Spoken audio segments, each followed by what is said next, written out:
Stromy, živé ruky zeme, chcú sa dotknúť hviezd.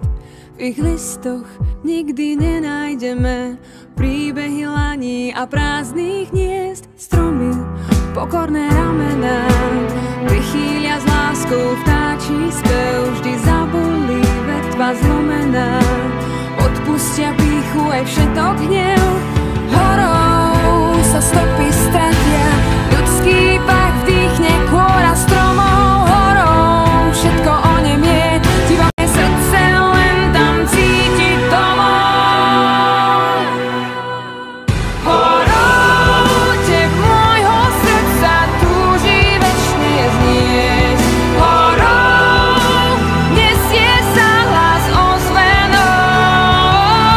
Horou ňou vedia ľudské ústa onemieť.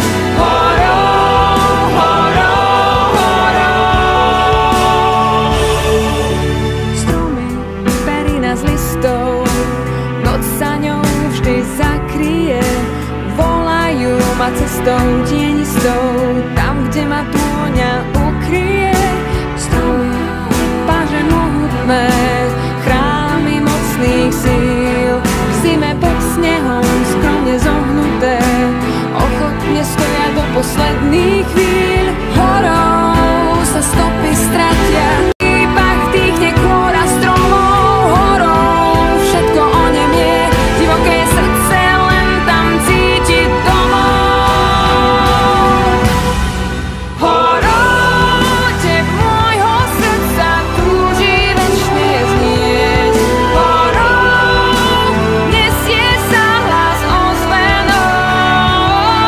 Horou ňou vedia ľudské ústa onemieť.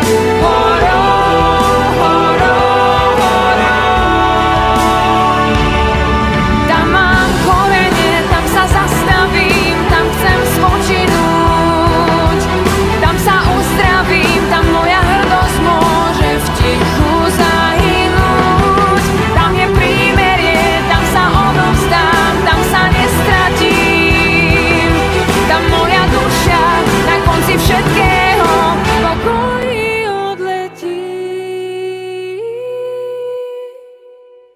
Horou tep môjho srdca túži večne znieť. Horou nesie sa hlas ozve.